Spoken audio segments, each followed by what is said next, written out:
So ఈసారి కూడా గోల్కొండలో first మీరేయడం జరిగింది పోతరాజు. ఎప్పటి నుంచి చేస్తారు? నేను దాదాపుగా 18 సంవత్సరాల నుంచి చేస్తున్నా పోతరాజేశము. అంటే గోల్కొండలో చాలా సీనియర్లు కూడా ఉన్నారు. అక్కడ మళ్ళా లంగరోజు నుంచి తొట్టెల ఊరేగింపుకి పోతరాజు సత్తయ్య వాళ్ళ మా పెద్దనాయన అవుతాడు, వాళ్ళ కొడుకులు చిన్న వాళ్ళ గ్రూప్ గిట్ ఉంది. ఇక్కడ నుంచి బంజారీ దర్వాజా నుంచి తొలి బోనం ముంగట పోతరాలని నేను 120 మంది పోతరాలతోని అమ్మవారిని దర్శించుకోవడం, అమ్మవారి బోనం ముంగట ఆ బోనం తీసుకొని వెళ్ళడం, అక్కడ నుంచి తొట్టెల పెద్ద బజార్ నుంచి అమ్మవారి ఊరేగింపుగా గోల్కొండ కోటకి వెళ్తుంటాం. 120 మందికి మీరేనా కెప్టెన్? 175 మందికి నేను గురువుని, నా శిష్యులు. ఓకే. సో మీ ఎంబడి అంతమంది ఉంటారు? నాలాగే వేసేవాళ్ళు, అంటే నన్ను ఇష్టపడి నన్ను గురువుని చేసుకొని నాలాగా పద్ధతిగా పాటించి నాలాగా పోతరాజేశం వేసే. అంటే ఈ శిష్యులు ఏంటంటే సిటీ అక్కడ సౌత్ సైడ్లో ఉంటారు, కొంచెం మంది మా దగ్గరలో ఉన్నారు, కొంచెం మంది బయట.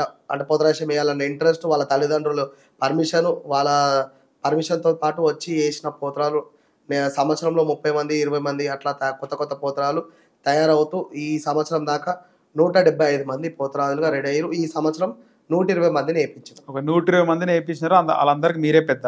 మీకంటే పెద్దవాళ్ళు వేస్తున్నారు ఇప్పటికీ పోతరాజు? మాకంటే పెద్దవాళ్ళు వేస్తున్నారు పోతరాజు ఉన్నారు ప్రజెంట్. తాత ముత్తాతలు కాలం చేసిరు. ఇప్పుడు మాకంటే పెద్దవాళ్ళు అంటే ఇప్పుడు ప్రజెంట్ వేస్తున్నారు. చార్మినార్ చౌక్ లో మా రాజు కాక. లేదు, గోల్కొండకి వెళ్ళినప్పుడు, గోల్కొండకి ఎక్కినప్పుడు వేస్తారు. మీరే లీడింగ్? నేనే వేస్తున్నాను. అసలు పోతరాజు అంటే ఏందన్న? అసలు పోతరాజు అంటే 7 అక్కచెల్ల ఒక తమ్ముడు.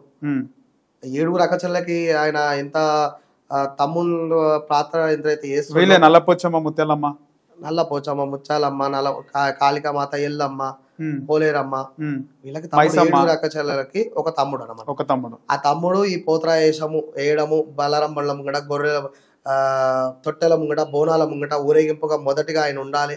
ఆ మొదటిగా ఆయన గుమ్మడికాయ కాబట్టి కానీ ఆయన ఏదైనా కార్యక్రమం అక్కడ గుమ్మడికాయ కొట్టి ఆ రథంని సాగించి అమ్మవారి దాకా తీసుకెళ్లేదాకా పోతరాజు ఉంటే సాఫీగా సాగిపోయి అమ్మవారి దాకా వెళ్తుంది అని చెప్పి నమ్మకం. ఒక్కడే పోతరాజు కదా? ఇద్దరు వేస్తుంటారు మళ్ళీ? ఎప్పుడు ఇద్దరు వేసినా ఒకళ్ళు వేసినా పోతరాజు ఉన్న ఆ ఉద్దేశం అయితే ఉంటది. ఎంతమంది అనే వేయచ్చు? ఎంతమంది అనే వేయచ్చు, లక్షల మంది అనే వేయచ్చు. కానీ పోతరాజు అనేది అమ్మవారి ఖచ్చితంగా ఉండాలి. సో అమ్మవారిని రక్షించుకుంటూ తీసుకొని వెళ్తారు. ఇంకా అమ్మవారిని రక్షించాడు. అమ్మవారికి ఇప్పుడు బోనాలు సమర్పిస్తే తొట్టెలు అడ్డంకులు రాకుండా అమ్మవారి దగ్గర తీసుకెళ్తాడు. ఇప్పుడు ఊర్లకు చెడిని వారిని రాకుండా ఎలా అయితే కాపాడుతుండో, 7 అక్కచెల్లెకి ఎట్లయితే తమ్ముళ్ళగా ఉన్నాడో, బాధ్యత వహిస్తుండో, అట్లా ఈ పోతరాజు గిట ఈ బోనాల కార్యక్రమంలో ఒక ఆయన పాత్ర. సో బోనాల పండగకు అమ్మవారి ఊరేగింపులో ఎలాంటి ఆటంకాలు రాకుండా పోతరాజు ఉంటాడు. కానీ ఇప్పుడు అట్లనే ఉంటున్నా పోతరాజు? అట్లనే ఉంటారు. ఇక్కడ పోతరాజులే చాలా పలారం బండిల దగ్గర తాగి పడిపోవడము, ఇష్టం వచ్చినట్టు కొట్టడం. ఇదే పోతరాజు దాంట్లో 3 కేటగిరీస్ ఉంటారు. గావ పోతరాజులు సీనియర్లు ఉంటారు, ఇంకా నార్మల్ పోతరాజులు ఉంటారు. వాళ్ళు నిష్ట నియమాలతో పోతరాజేశం వేస్తారు. ఎలాంటి తాగడము, తింద పడిపోవడం అలాంటి. ఈ థర్డ్ కేటగిరీ చిల్లర కేటగిరీ చేసిన వాళ్ళు థర్డ్ కేటగిరీ. ఎట్లా అంటే వాళ్ళు డబ్బులకు ఆశపడి, మద్యం ఇస్తున్నారని ఆశపడి అక్కడికి వెళ్ళి పోతరాల వేషంలో అమ్మాయిలను టీచ్ చేయడం, నంబర్లు ఇవ్వడము, వాళ్ళని కొట్టడము, పబ్లిక్ని హింసించడం, ఫ్రెండ్స్లను కొట్టడము. అంటే పోతరాజు అంటే ఈ ఇజ్జత్ తీసే కేటగిరీ థర్డ్ కేటగిరీ. అసలు రియల్ పోతరాజులు ఇద్దరే ఉంటారు, గావ పోతరాజు, నార్మల్ పోతరాజు. ఈ థర్డ్ కేటగిరీ ఈ మధ్యలో పుట్టుకొచ్చింది. ఆ పుట్టుకొచ్చిన పోతరాజు గిట ఎవరిని పడితే వాళ్ళని, ముసలోళ్ళని చూడకుండా, పెద్దవాళ్ళని చూడకుండా ఇష్టం ఉన్నట్టు కొట్టి పోతరాల సీనియర్లకి నిష్ట నియమాలతో నేసిన వాళ్ళకి భంగం కలిగిస్తుంది. వాళ్ళ మీద యాక్షన్ తీసుకుంటాం. మాకు రెడ్ హ్యాండెడ్ గా దొరికిన వాళ్ళకి తీసుకున్నాం ఇప్పటిదాకా. వాళ్ళ సామాన్ అక్కడిని ఇప్పపియడము, వాళ్ళకి పనిష్మెంట్ ఇవ్వడము, మా పోతరా సంఘంలో తీసుకొని కూర్చోబెట్టడము, ఎన్నో విషయాలలో మాట్లాడడము, వాళ్ళకి దండగ వేయడము, వాళ్ళకి మళ్ళీ పోతరాజేశం వేయకుండా వార్నింగ్ ఇవ్వడం లాంటివి జరిగినాయి. కానీ చేసేవాళ్ళు చేస్తారు, కానీ దొరకట్లేదు. దొరికితే మాత్రం వాళ్ళకి ఏందనేది రియల్ పోతరాజేశం, రియల్ గెటప్ అనేది ఏందో మేము అంటే చూపిస్తాం. వాళ్ళకి ఎవరంటారు పోతరా చేస్తున్నారు.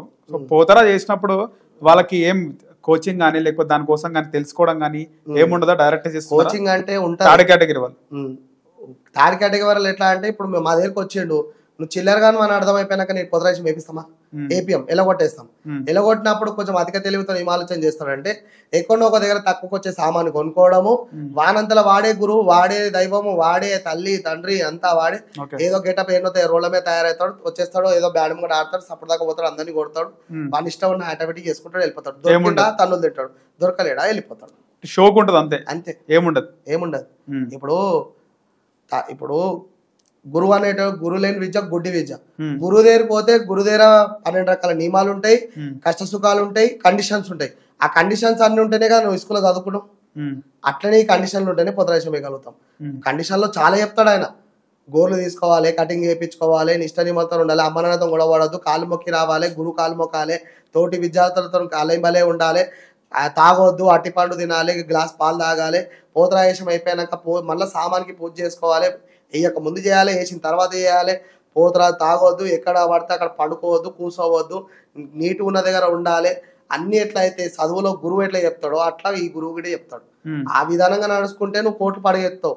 నువ్వు గురువు లేదని చెప్పి గుడ్డోడు గుడ్డోడు అని చెప్పి నడిచినావు అనుకో, నువ్వు నిన్ను పోయి గుడ్డోని చేసి లోకం నాశనం చేస్తావు. మీరు చెప్పిన 3 కేటగిరీలో థర్డ్ కేటగిరీ చిల్లరకాలు తప్పితే మిగతా ఇద్దరు కూడా నియమ నిష్టలతో ఉంటారు, తాగకుండా పోతరా చేస్తారు. తాగకుండా పోతరాయేషం వేస్తారు, నిష్ట నిమలతం చేస్తారు. రోడ్ల మీద శీషాలు ఎత్తుకొని తాగుకుంటా, గుట్కాలు వేసుకుంటా, పబ్లిక్ మీద ఉంచుకుంటా, పబ్లిక్ ఇష్టం వచ్చినట్టు కొట్టుకుంటా, మీడియా ఛానల్ చూడకుండా, ఒక మనిషిని గుర్తించకుండా వార్తలు తెలియటట్టు కొట్టేంత కేటగిరీ ఈ 2 కేటగిరీలు కావు. పక్కన ప్రూఫ్ చేయి, నువ్వు వీడియో చూపెట్టు, నేను దానికి ఒప్పుకుంటా, గ్యారంటీ. మేము చాలా సార్లు కూడా పలారమ్మని తీయడం జరిగింది. ప్రతిసారి కూడా పోతరాజులు అంటే అదొక కండిషన్, అంటే ఇవ్వాలి, తాగుతారు ఖచ్చితంగా తీసుకుంటారు. ఫస్ట్ నువ్వు ఇవ్వవు కదా, మళ్ళీ అయిపోతే ఇస్తావా? అయిపోయినాక ఫోన్ స్విచ్ ఆఫ్ ఉంటుంది, పైసలే ఇవ్వవు, రేపురా ఎల్లుండ్రా ఫోన్ పే చేస్తా అంటూ వెళ్ళిపోతావు. అందుకనే మా అమౌంట్ కానీ, మేము తీసుకోవాల్సిన ఫుడ్డే కానీ, మేము తీసుకోవాల్సిన మద్యమే కానీ ముందే తీసుకొని మా బండ్లలో మాకు సేఫ్ సైడ్ గా ఎక్కడైతే ప్లేస్ ఉందో అక్కడ మేము లాక్ చేసుకొని తర్వాత మా పోతరాయేషం అయిపోయినాక తీసుకుంటాం. ముందే తీసుకురా అని చెప్తున్నా నేను. ముందే తీసుకురా ఏం చెప్తున్నా అంటే, ముందే తీసుకురా అంటే వాళ్ళకి ఓపిక ఉంది, చేసేంత బలం ఉంది, తాగినట్టు కనబడము, చిల్లర చాతాలు చేయమనుకుంటే తీసుకుంటాం. ఓకే. థర్డ్ కేటగిరీ ఎవరైనా పెద్ద మనుషులు ఉంటే, ఓపిక ఉంటే తీసుకుంటారు. ఇక కాదు నిష్ట నిమలతో వేస్తున్నాడు వాడు టార్గెట్ అయితే నాకు అన్ని చూపెట్టు, నేను ఒప్పుకుంటాను. అంతే. నాలాగా యూత్ లో ఉన్నాను చూపెట్టు. ఓకే.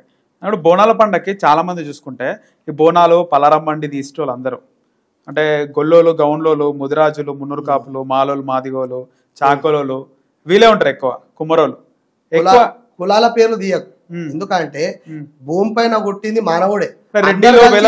వీళ్ళెందుకు తీయరు అని డౌట్ చాలా మంది. ఒక మాట అడిగినావు, కానీ భూమి పైన ప్రతి ఒక మానవుడు పుట్టినోడు కులంతో గుట్టలే, మనుషుల పనం కొట్టిండు. అందరు కలిసి చేస్తేనే బోనాలు, అందరు కలిసి చేస్తేనే లోక కళ్యాణం, అందరు కలిసి నైవేద్యం ఎక్కిస్తేనే వానాలు వర్షాలు అన్ని పడుతున్నాయి. కానీ కులంబతంగా తీసుకొని పోతే నేను చేసిన పని నువ్వు చేయలేవు, ఆయన చేసే పని నేను చేయలేను. 70% ఉన్న బీసీలు, ఎస్సీలు వాళ్ళే తీస్తారు బోనాలు. ఏంటంటే వాళ్ళ ఇంటి దైవం, వాళ్ళ కులదైవము, వాళ్ళు నమ్ముతారు. మేము చేయడం వల్ల మీరు అంత మంచిగానే ఉన్నారు కదా. ఇప్పుడు నువ్వు చేస్తలేవు అని చెప్పి మేమైతే పడేయం కదా తిందా. మాకు దోచినట్టు మేము సేవ చేసుకుంటాం, మాకు దోచినట్టు మేము బోనం ఎక్కిస్తాం, మా పూజలు మేము చేస్తాం, దాంట్లో ఫలితం నీకిట్ ఉంటుంది. ఎందుకంటే నువ్వు కళ్ళు నువ్వు కళ్ళు గీస్తున్నావు, ఆ కళ్ళుతోనే నాకు పని వస్తుంది సాకపోయడానికి. నువ్వు కుండ చేస్తున్నావు, దాంతో నేను బోనం చేయాలి. నువ్వు బియ్యం పండిస్తున్నావు, నువ్వు రెడ్డి ఉండొచ్చు, బియ్యం పండిస్తున్నావు, ఆ బియ్యంతోనే వాళ్ళ బోనం ఎక్కియాలి. నువ్వు ఏ కేటగిరీలో నేను చేయనని మొత్తవరగా మాట్లాడినా కానీ నువ్వు చేసే నీ వృత్తి నుంచి నా దగ్గరకు ఒక వస్తువు వస్తుంది, ఆ వస్తువు నుంచి అమ్మవారికి నైవేద్యంగా వెళ్తాను. ఓకే. అంటే ఎల్లమ్మ, పోచమ్మ, మైసమ్మ వీళ్ళందరూ కూడా గరీబోల దేవుళ్ళు అంటారు. గరీబోల దేవతలు ఎందుకు అవుతారు? అందరు దేవుళ్ళు. ఇప్పుడు గరీబోల దేవుడు అంటే గరీబోలు అంటుంటే గరీబోలు కోట్ల పరిగెత్తాలి కదా, కోట్ల పరిగెత్తాలి. మళ్ళీ ఉన్నోడు ఉన్నట్టున్నాడు, మళ్ళీ లేనట్టున్నాడు అంటే అందరినీ కలుపుకో. మేము చేస్తున్నాం కాబట్టి అందరు మంచిగా ఉన్నారు, మేము చేయకపోతే గిట్ట అందరూ ఏదో గత్త నుంచి కొట్టుకోపోతారు మన. అందుకే అందరు దేవుడు ఆమె. అందరూ నువ్వు చేసినా చేయకపోయినా నీ వృత్తి నుంచి ఒక వస్తువు అనేది మా దగ్గర దాకా వస్తేనే బోనాలు అవుతున్నాయి.